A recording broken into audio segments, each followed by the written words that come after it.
마태복음 13장 51절부터 52절 말씀입니다. 이 모든 것을 깨달았느냐 하시니 대답하되 그러하오이다. 예수께서 이르시되 그러므로 천국의 제자된 서기관마다 마치 새 것과 옛 것을 그 곳간에서 내오는 집 주인과 같으니라. 아멘.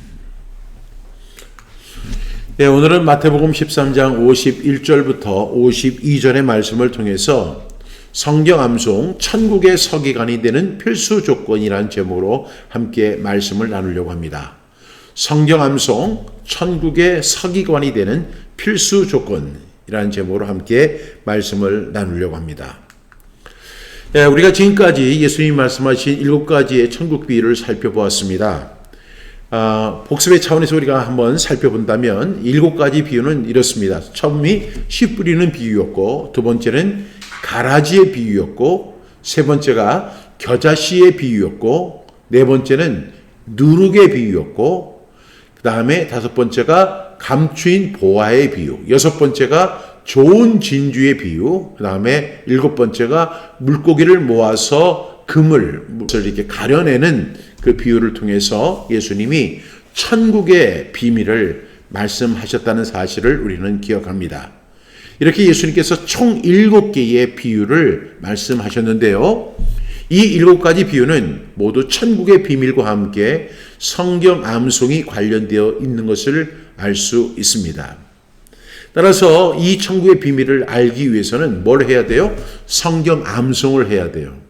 성경 암송을 하지 않으면 절대로 천국의 비밀을 알 수 없다고 제가 강력하게 말씀을 드렸고, 지난 그 7주의 그 내용이 전부 성경 암송과 관련이 있다라고 제가 제목을 붙였습니다. 사실 우리가 성경을 한두 번 읽고서 천국의 비밀을 알 수 있는 것이 아닙니다. 그래서 우리는 이 성경 암송과 묵상, 그리고 그걸 통해서 성경 그 천국의 비밀을 알 수 있다라고 말씀을 드린 바가 있습니다. 그런데 오늘 본문 51절을 보게 되면 51절에서 예수님이 이런 말씀을 하시죠. 이 모든 것을 깨달았느냐 이렇게 질문하십니다. 여러분, 예수님께서 이 7가지의 천국 비밀에 대한 비유를 말씀하신 후에 이 제자들을 향해서 이렇게 질문하시는 거예요. 이 모든 것을 깨달았느냐 이렇게 이야기합니다. 그래서 모든 것이란 천국의 비밀, 그 7가지 비유를 예수님께서 말씀하시는 것입니다. 그런데 여기에 핵심은 뭐냐면 깨달았느냐 하는 것이죠.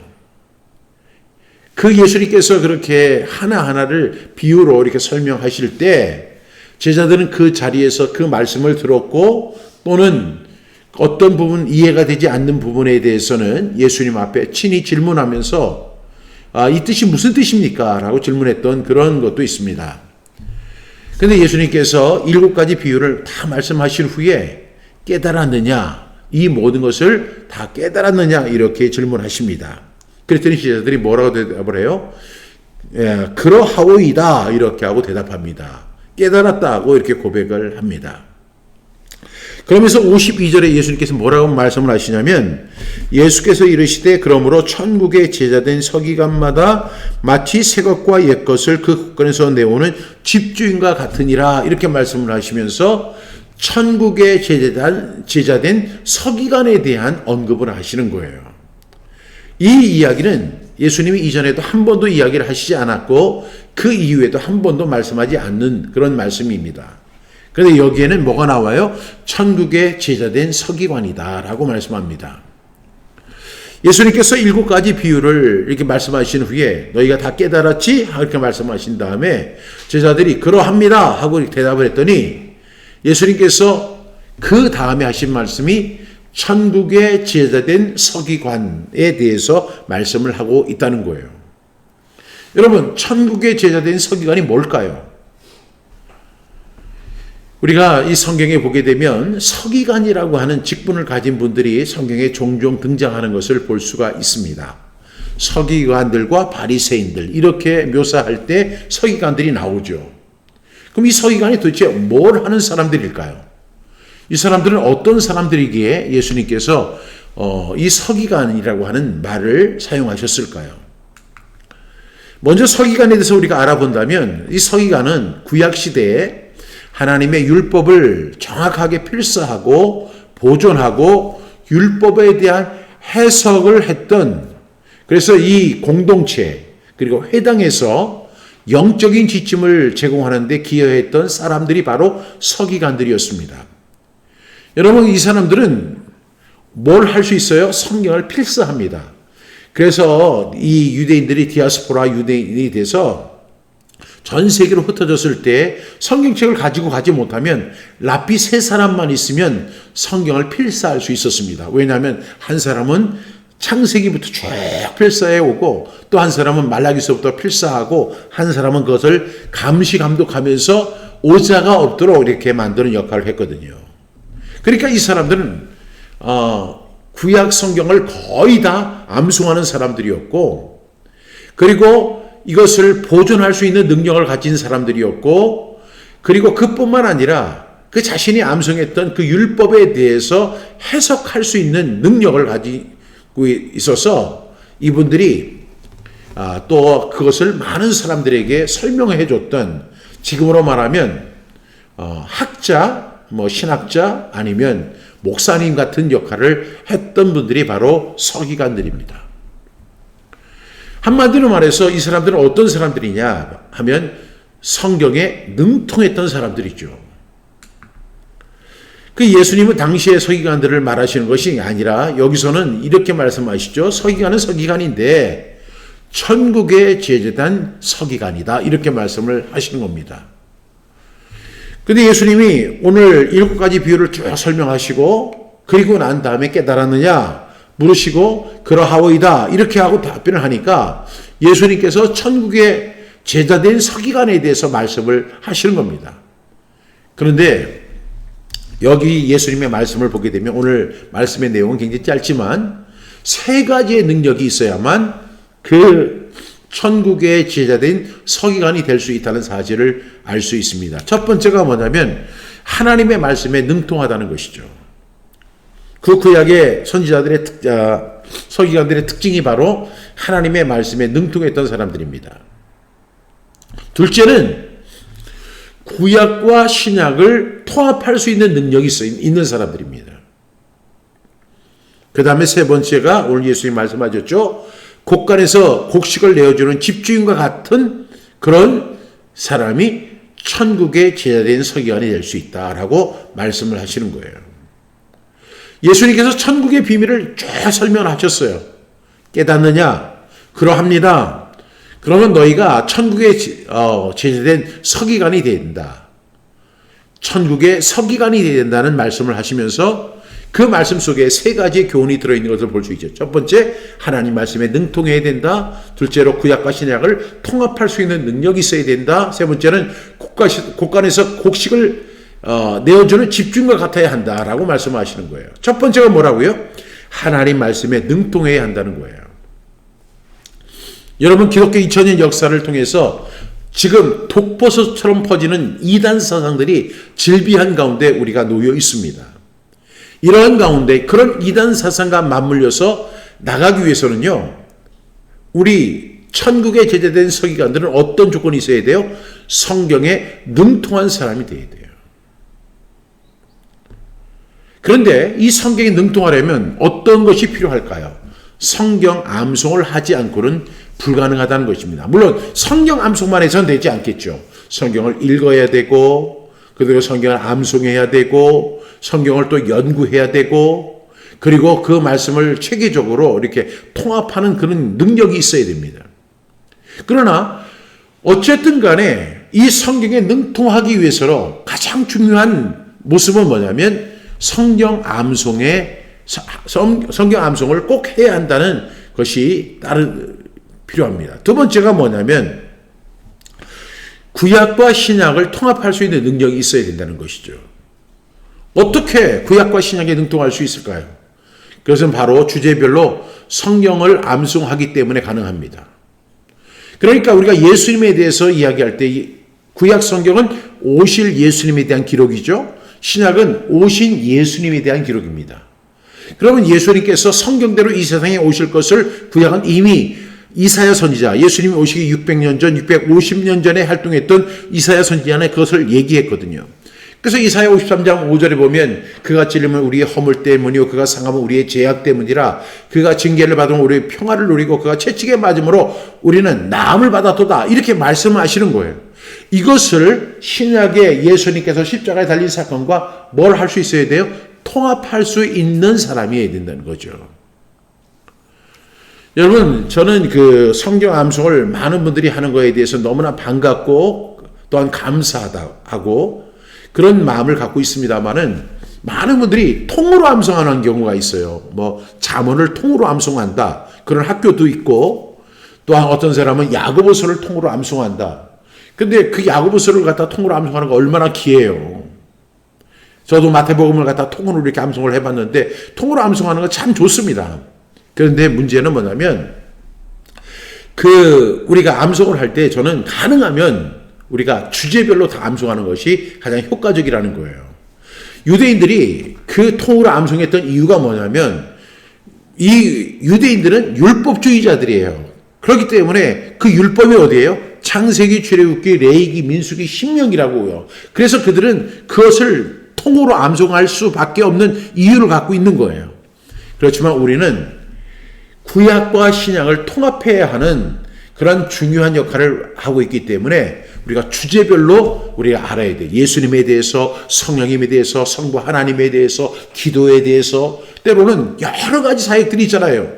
이런 것들을 구약과 신약을 통합하기 위해서는 그 주제에 맞는 그 연구를 우리가 해야 한다라고 생각합니다. 세 번째로 이 곡간에서 곡식을 내어주는 집주인과 같다 이렇게 예수님 말씀하셨는데 이 천국의 서기관들은 자신의 곡간에서 곡식을 퍼주어 필요로 하는 사람에게 아낌없이 나누어주는 것처럼 그런 자비로운 집주인과 같이 성경 말씀을 그들에게 나눠주어서 그들로 먹고 배부를 수 있게 도와주는 역할을 해야 한다는 것이죠. 여러분, 베드로 사도가 이야기했던 베드로전서 3장 16절부터 17절 말씀에 보니까 우리 속에 있는 소망에 관한 이유를 묻는 사람들이 있을 수가 있거든요. 너희 안에 소망에 관한 이유를 묻는 자에게는 어떻게 하라고 했죠? 대답할 것을 항상 준비하되 온유와 두려움으로 하고 너희 마음에 그리스도를 주로 삼아 거룩하게 하고 너희 속에 있는 소망에 관한 이유를 묻는 자에게는 대답할 것을 항상 준비하라. 그리고 온유와 두려운 마음으로 하라. 이렇게 권하는데 이것을 내어주는 집주인과 같이 그 풍성함을 내어주는 하나님의 말씀의 풍성함을 나눠주는 역할을 하는 것이 천국의 서기관의 역할인 것을 볼 수가 있습니다. 다시 정리해 본다면 천국의 서기관의 특징은 첫 번째로 하나님 말씀에 능통해야 한다. 두 번째는 구약과 신약을 통합할 수 있는 능력이 있어야 된다. 셋째가 뭐예요? 곡간에서 곡식을 내어주는 집주인과 같이 그것을 내어줄 수 있는 사람이 되어야 된다. 이렇듯 천국의 서기관들은 하나님 말씀 앞에 풍성함을 가지고 있어야 한다는 사실을 오늘 이 짧은 말씀 속에서도 우리는 찾아볼 수 있습니다. 그렇다면 이것을 어떻게 가능하게 할 수 있을까요? 하나님 말씀에 능통하고 구약과 신약을 통합하고 그리고 곡간에서 곡식을 내주듯이 풍성하게 하나님의 말씀을 나눌 수 있는 그런 집주인과 같은 천국의 서기관이 되는 방법은 뭘까요? 저는 우리가 하나님의 말씀을 연구하는 방법이 여러 가지가 있죠. 성경을 통독하기도 하고 암송하기도 하고 그 말씀을 주제별로 연구하기도 하고 그리고 성경 공부를 통해서 우리가 하나님의 말씀을 나누는 그런 사람이 되어야 되지만 가장 중요한 핵심은 하나님의 말씀을 암송하는 성경 암송입니다. 왜 성경 암송밖에는 이렇게 할 수밖에 없는지를 저는 여러분에게 오늘 이 말씀을 통해서 함께 나누려고 합니다. 첫 번째가 뭐냐면 성경 암송만이 하나님의 말씀을 마음의 곳간에 쌓는 첫 걸음이기 때문에 그렇습니다. 여러분, 오늘 예수님께서 뭐라고 말씀하시냐면 천국에 제대된 서기관마다 마치 새 것과 여건을 옛것을 그 곳간에서 내오는 집주인과 같다. 이렇게 말씀하셨거든요. 그러면 그 곳간에 뭐가 있어요? 곡식이 있는 거예요. 그러면 우리가 왜 성경 암송을 해야 하느냐? 하나님의 말씀을 우리 마음의 곳간에다가 어떻게 해야 돼요? 쌓아 놓아야 하기 때문에 그런 거예요. 저장해야만 그것이 가능하다는 사실입니다. 여러분, 우리가 성경 암송을 하지 않아도 정말로 수많은 정보를 우리가 인터넷이나 여러 가지를 통해서 검색할 수 있어요. 그런데 우리가 인터넷이나 컴퓨터를 통해서 그리고 챗GPT를 통해서 수많은 정보를 얻을 수 있지만 천국에 제재된 서기관이 되려면 단순히 정보를 얻는 것만으로 얻을 수 없어요. 어떻게 해야 돼요? 하나님의 말씀을 매일 묵상하고 암송함으로써 하나님의 말씀으로 끝나는 것이 아니라 그 하나님의 말씀을 내 마음의 곳간에 쌓아 놓아야 하는 거예요. 그것이 뭐예요? 바로 성경 암송인 것입니다. 이렇게 말씀을 마음에 쌓아두는 것은 마치 값진 부활을 곳간에 채우는 것 같은 것이죠. 그래서 우리가 천국의 서기관이 되려면 먼저 우리 마음속에 하나님의 보화인 그 하나님의 말씀을 차곡차곡 쌓는 거예요. 이런 모습이 바로 어떤 모습일까요? 저는 이것이 바로 성경 암송의 모습이라고 정의할 수 있는 것입니다. 그러다가 어느 사람이 그 말씀이 필요하다고 하면 그 마음의 곳간에 쌓아 놓았던 하나님의 말씀을 나눠주는 것이죠. 그것을 나눠주는, 곡식을 나눠주는 집주인과 같이 우리 마음속에 담겨져 있던 하나님의 말씀을 그들에게 나눠주는 것입니다. 이것이 바로 천국의 서기관이 되는 방법이라고 저는 믿습니다. 두 번째로 이 천국의 서기관이 되는 그 필수 조건은 뭐냐면 새 것과 옛 것을 나누는 능력이기 때문에 그렇습니다. 여러분, 성경 암송을 우리가 하는데요. 제가 오늘 앞서 설명한 것처럼 통으로 암송하는 것도 굉장히 좋습니다만은, 물론 이 통으로 암송하는 것은 전혀 안 하는 암송보다는 100배, 1000배 훌륭한 것이지만, 저는 오늘 예수님께서 이렇게 말씀하시잖아요. 새 것과 옛 것을 함께 내오는 능력이 있어야 된다. 이게 뭐예요? 새 것은 뭐냐면 신약이에요. 옛 것은 뭐예요? 구약이에요. 이것을 통합할 수 있는 능력을 가져야 된다는 거예요. 그러니까 우리가 성경 암송을 하더라도 어떤 방식으로 해야 되느냐? 새 것과 옛 것을 통합해서 우리가 저장해 놓아야 한다는 것이죠. 그런 집주인과 같아야 된다라고 말씀을 하십니다. 그래서 성경 암송은 우리로 하여금 그 말씀의 옛 것, 새 것을 이렇게 통합해서 저장해 놓는 그런 역할을 감당하게 되는 것이죠. 그것이 바로 주제별로 하나님의 말씀을 암송하는 것입니다. 여러분, 저는 이 대표적인 사례가 바로 테필린 복음 400절이라고 생각합니다. 우리가 테필린 복음을 선포합니다. 그런데 그 테필린 복음에는 구약의 말씀, 신약의 말씀이 조화롭게 잘 형성되어 있습니다. 주제별로. 여러분, 테필린 복음의 4대 주제가 뭐예요? 첫 번째가 구원이 있죠. 두 번째가 뭐죠? 헌신입니다. 세 번째가 신앙 계승입니다. 네 번째가 축복입니다. 그런데 이 첫 번째가 주제인 구원에는 신약에 있는 말씀만 있는 게 아니에요. 또 구약에 있는 말씀만 있는 게 아니에요. 구약의 말씀, 신약의 말씀이 잘 통합되어 있습니다. 헌신의 말씀도 마찬가지입니다. 여러분, 헌신의 시작은 어디서부터 시작되죠? 구약에서 시작되는 거죠. 하나님 앞에 제사 드리는 것부터 시작되는 거예요. 그래서 이것을 통째로 갖고 와서 어디로 연결을 시키냐면 예수님의 사복음서와 히브리서를 통해서 그것을 완성시킵니다. 그래서 히브리서 기자는 이렇게 이야기를 하죠. 모든 것이 피로서 정결하게 되나니 피 흘림이 없은즉 사함이 없느니라. 그것은 예수님의 십자가의 사건을 갖다가 묘사한 거지만 그 이전으로 올라가게 되면 그것은 바로 구약의 대속물로 사용했던 양의 피를 의미하는 것입니다. 이렇게 구약과 신약을 통합하는 그 말씀이 헌신편에 담겨져 있습니다. 신앙개성도 마찬가지입니다. 신앙개성을 크게 두 가지로 보는데 첫 번째는 뭐냐면 구약의 신앙개성은 신명기 6장 4절부터 9절의 말씀이죠. 이스라엘아 들으라 우리 하나님 여호와는 오직 유일한 여호와이시니 너는 마음을 다하고 뜻을 다하고 힘을 다하여 내 하나님 여호와를 사랑하라. 오늘 내가 내게 명하는 이 말씀을 너는 마음에 새기고 내 자녀에게 부지런히 가르치며 집에 앉았을 때이든지 길을 갈 때이든지 누워있을 때이든지 일어날 때이든지 이 말씀을 강론할 것이며 너는 또 그것을 내 손목에 메어 기호를 삼으면 내 미간에 붙여 표로 삼고 또 내 집 문설주와 바깥문에 기록할지니라. 이렇게 말씀하잖아요. 이것이 구약의 지상대명령이에요.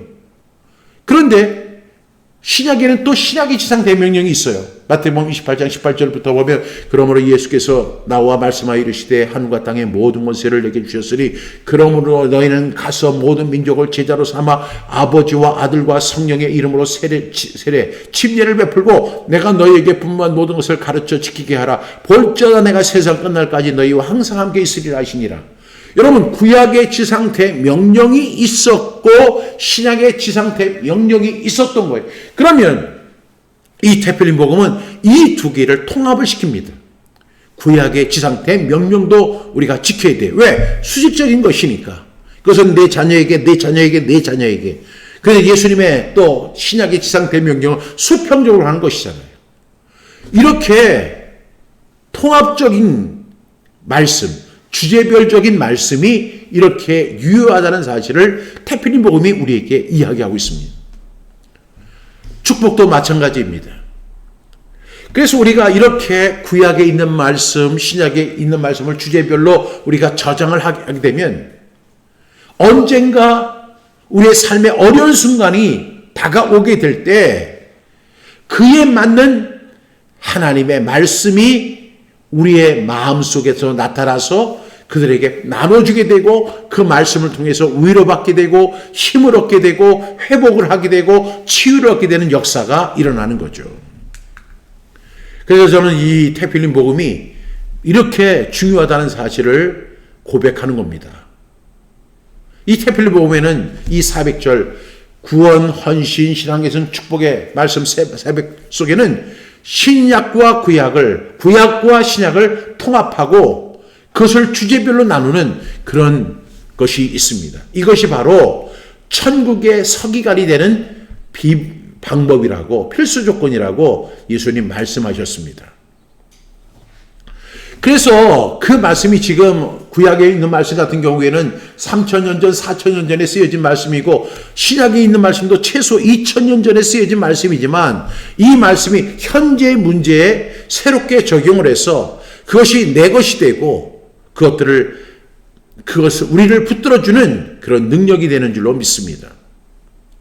그래서 천국의 서기관들은 어떻게 해야 돼요? 늘 선포해서 암송된 말씀을 그 옛죄와 새로운 적용을 사람들에게 나눠줄 수 있는 사람이 바로 천국의 서기관이라고 예수님 말씀하셨던 것입니다.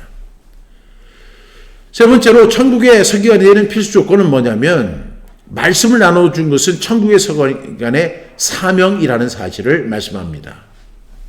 내가 그 말씀을 암송했어요. 그 말씀을 선포하고 묵상하고 그리고 암송해서 내 마음의 이 곳간에 쌓아놓았어요. 그런데 여기서 보니까 주님이 뭐라고 말씀하시냐면 새 것과 옛 것을 그 곳간에서 내오는 집주인과 같다. 그냥 막 풍성하게 막 나눠주는 거예요. 이 집주인은. 그런데 내가 암송한 그 말씀을 그냥 나만 간직하고 있어요? 그게 아니죠. 우리가 왜 성경 암송을 합니까? 우리는 성경 암송을 하는 이유가 그 말씀을 나누기 위해서 암송하는 것이죠. 그냥 나만이 나 혼자 잘 먹고 나 혼자 풍성하고 나 혼자 누리기 위해서 그 말씀을 암송하는 게 아니라 우리는 그 암송된 말씀을 가지고 있다가 전도 현장에서 또 복음을 전하는 현장에서 그리고 어려움을 당하는 사람들에게 또 치유 현장에서는 치유의 말씀을 통해서 그 치유의 말씀으로 또 기도를 원하는 사람에게 기도의 말씀을 통해서 그들을 격려하고 위로해주고 하나님의 말씀을 공급해주는 역할을 하는 것이 바로 천국의 서기관의 역할인 것입니다. 예수님께서는 그렇게 말씀하시는 거예요. 그러므로 천국의 제자된 서기관마다 서기관마다라고 하는 것은 그 서기관들마다 개인이 어떻게 해야 된다고요? 마치 새 것과 옛 것을 그 곳간에서 내오는 집주인과 같아야 된다라고 말씀을 하고 계시는 거예요. 여러분, 이 천국의 서기관은요, 반드시 목사만, 전도사만, 선교사님들이나 이런 사람들, 국한된 사람들만이 하는 게 아니에요. 하나님의 말씀을 암송하는 사람은 누구나 그 역할을 감당할 수 있는 것입니다. 여러분, 암송된 말씀은 내가 혼자 쌓아두기 위한 그런 보화가 아닙니다. 천국의 서기관들은 먼저 자신이 그 말씀을 어떻게 해야 돼요? 마음에 새겨야 돼요. 이해하고 내 것으로 만들어서 다른 이들에게 가르치고 다른 사람들에게 나눠주고 그 말씀을 통해서 치유하는 그 역할을 감당해야 하는 것이 천국의 서기관의 역할인 것입니다. 그러기 위해서 우리가 뭘 해야 돼요? 하나님의 말씀을 암송해야 한다는 사실을 오늘 예수님 말씀하고 있는 것입니다. 여러분, 우리가 말씀을 나눈다는 것은 단순한 가르침을 넘어서 다른 사람들에게 하나님의 사랑과 지혜를 깨달을 수 있도록 권고하는 일을 하는 겁니다. 우리의 삶 속에서 말씀을 살아내며 또한 이를 증거함으로써 우리는 하나님의 나라를 확증하는 천국의 서기관이 될 수 있다는 사실을 예수님 말씀하신 거예요. 여러분, 그래서 우리가 성경 암송을 하는 거예요. 성경 암송은 단순히 정말로 어떤 문장이나 그 문구를 외우는 것, 그 구절을 외우는 거에 끝나는 것이 아니에요. 단순히 암기하는 게 아니에요. 우리가 하나님의 말씀을 저장해서 우리의 마음의 곳간에 잘 쌓아두었다가 필요한 상황에 그 말씀을 나누어주는 곳간에서 음식을 가져오는 주인과 같은 천국의 서기관이 되어야 한다는 사실을 예수님 말씀하고 계시고 우리는 그 천국의 서기관이 되어야 할 줄로 믿습니다. 이러한 일을 위해서 우리가 가장 필요한 것이 뭐냐면 바로 하나님의 말씀을 암송하는 것입니다. 그래야만 그것이 가능하다는 사실을 알 수 있습니다. 그래서 천국의 서기관이 되기 위해서는 성경 암송을 통해서 하나님의 말씀을 마음에 깊이 새기고 그 말씀을 삶 속에서 꺼내어 나누는 연습을 해야 할 것입니다. 그래서 베드로 사도의 말씀처럼 어떻게 해야 돼요? 소망에 관한 이유를 묻는 자에게는 대답할 것을 항상 준비하라. 항상 준비해야 돼요. 왜? 그 소망에 관한 이유를 그 사람이 알지 못하면 그 사람은 소망을 얻지 못합니다. 그 사람은 절망 속에 그쳐서 죽고 말 것입니다. 그래서 우리는 그 소망의 이유를 묻는 사람에게 소망의 말씀을 전해줘야 되는데 그 소망의 말씀이 바로 하나님의 말씀뿐입니다. 이 하나님의 말씀을 우리가 잘 저장하고 마음의 곳간에 쌓아놓았다가 그것을 사람들에게 나눠주는 그 역할이 바로 천국의 서기관의 역할입니다. 이 일을 잘 감당할 수 있는 저와 여러분 되기를 주님의 이름으로 축복합니다. 오늘 예수님은 천국의 서기관들은 지혜로운 집주인과 같다라고 말씀하셨습니다. 우리는 성경의 진리를 잘 이해하고 그것을 사람들에게 나눠줘야 합니다. 옛것과 새것, 그리고 구약의 율법과 신약의 복음을 잘 조화롭게 전하는 것이 우리의 사명입니다. 이렇게 우리는 하나님의 나라의 비밀을 알고 그것을 세상에 전하는 역할을 우리는 받은 것입니다. 저와 여러분은 어떤 사명을 받았느냐? 그 천국의 비밀을 우리가 알게 된 거죠. 그래서 예수님은 제자들에게 그 7가지의 비유를 통해서 천국의 비밀을 소개하신 후에 이렇게 물어보시는 거예요. 깨달았느냐? 모든 것을 깨달았느냐? 제자들이 그러합니다. 이렇게 하니까 이제 예수님 바로 말씀하시죠. 그러므로 천국은 제자된 서기관마다 마치 새 것과 옛 것을 그 곳간에서 내오는 집주인과 같다라고 말씀하시면서 천국의 서기관이 되어야 한다는 사실, 그리고 천국의 서기관이 되기 위해서는 어떻게 하나님의 말씀을 대해야 하는지를 알 수 있는 그런 말씀을 우리에게 주신 것입니다. 따라서 우리는 새 것과 옛 것을 내오는 집주인처럼 우리는 다양한 상황에 맞춰서 하나님의 말씀을 잘 적용할 수 있는 저와 여러분 되기 바랍니다. 이를 위해서 우리가 해야 할 것이 있죠. 뭐죠? 지속적인 성경 암송과 훈련이 필요한 것이죠. 우리는 삶에서 하나님의 말씀을 실천함으로써 다른 사람에게도 그 진리를 증거하는 구약의 서기관이 아니라 천국의 제자된 서기관이 되기를 주님의 이름으로 축복합니다. 사랑하는 성도 여러분, 우리 모두 천국의 서기관이 되어야 돼요. 저만 되는 것이 아니라 우리 모두가 다 하나님을 믿는 사람들, 하나님의 은혜로 말미암아 구원받은 저와 여러분 모두는 다 어떻게 돼요? 천국의 서기관이 되어야 될 줄로 믿습니다. 하나님의 말씀 깊이 깨닫고 그 진리를 세상에 전하는 일에 힘쓰는 사람이 바로 천국의 제자된 서기관들입니다. 그런데 그 성경 암송이 우리에게 그 길을 열어주는 것이죠.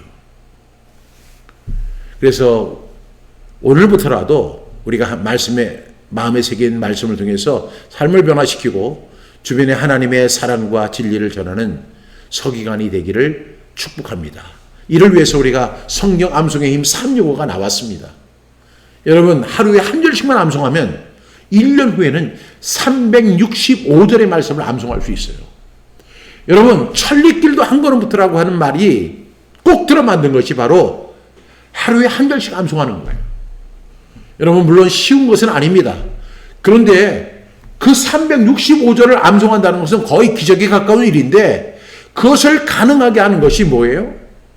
천국의 서기관이 된 방법이 뭐예요? 하루에 한 절씩 암송하는 거예요. 그래서 여러분들이 성경 암송의 힘 365를 여러분 꼭 그걸 통해서 하루에 한 절씩 암송할 수 있기를 바랍니다. 그리고 성경 암송의 힘 365에는 뭐가 들어있어요? 52개의 주제가 담겨져 있습니다.